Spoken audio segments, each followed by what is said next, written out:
Yo, what's up, y'all? Welcome back to another gatorSTUDIOS video. Today we're talking about the time that Splinter went down a path to cannibalism. Yeah, I don't know how we went from happy-go-lucky, welcome back guys, to cannibalism that quickly, but it's said and done now. We're cooked. What's even worse is I gotta write the script for these videos, so the word cannibalism is just gonna be all up in my keyboard now. Yeah, so we can thank Mirage Comics for this beautifully crafted nightmare before us. So basically, while the whole City at War arc is going on, Splinter is off on his lonesome. And I want to say, if you don't know about the City at War arc, it's pretty peak. I'd recommend looking into it if you're a fan of TMNT. But anyways, so he's over here in some abandoned area doing abandoned area stuff.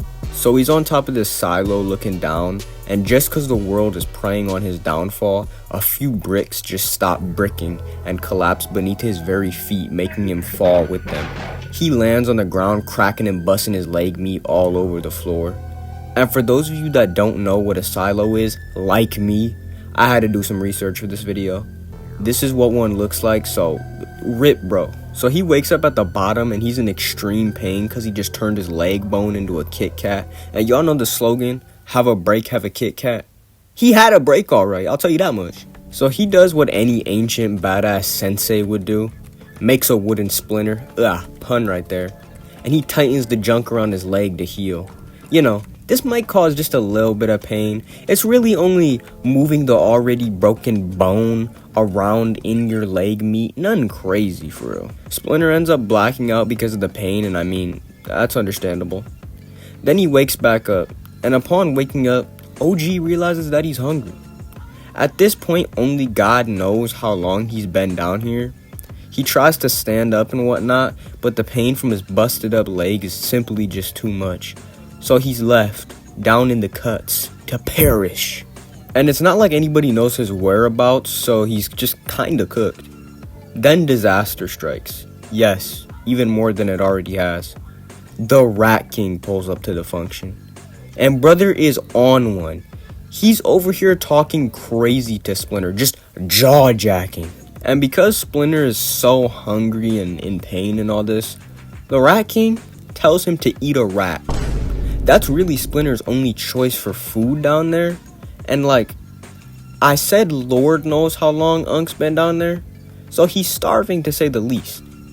The Rat King is apparently enjoying this though, because bro takes a seat next to Splinter and keeps talking crazy. Eventually Splinter starts tweaking out so much he passes out.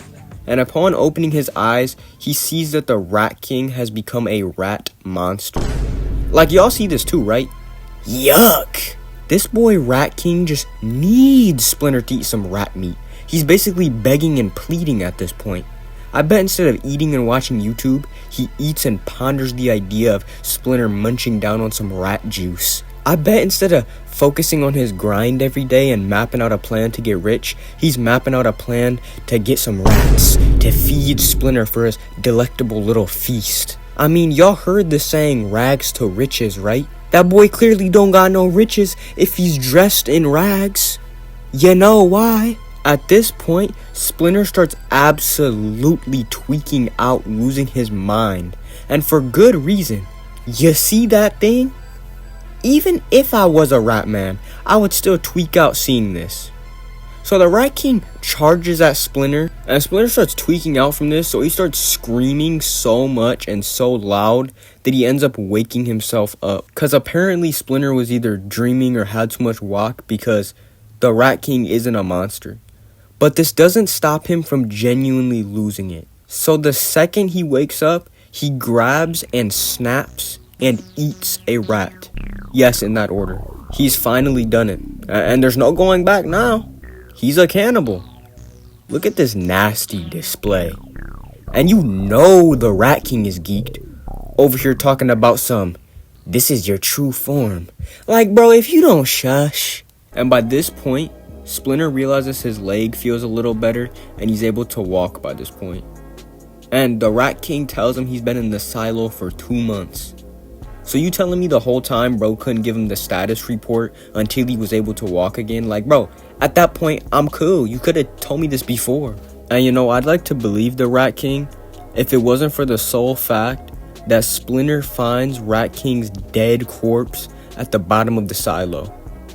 You see, earlier in this series, at this very same silo, Leo threw some shurikens at bro, making him fall into the silo and killing him. So it turns out one of two things happened. Either Splinter was tweaking out the whole time, seeing and hearing the Rat King when he really wasn't there, or his spirit was haunting him, which is the more likely option considering, well, one, he's the freaking Rat King and has a bad past with Splinter, and later in the series, he shows up in the background right before Splinter actually does die. But nonetheless, Splinter was going through it, and after some fire ninja moves, he makes his way out the silo, surviving what looked like certain death. So, Unc really locked in. These are without a doubt some dark times for Mr. Splint. Dark enough to make him resort to cannibalism. This is, in my opinion, one of my favorite TMNT stories. I just think it's lit and it has great storytelling. Also, just to throw this out there is an amazing episode of the 2012 TMNT that reenacts this comic almost to a T. I really love this episode. Low-key, I started tweaking out when I really saw it for the first time. With all that being said though, this concludes this nasty business of a story we just told. I have a Discord server. I'm trying to grow it. We chat it up in there. We just be talking about whatever. I'll leave the link in the description and the comments. And I appreciate you all for watching. And until next time, peace.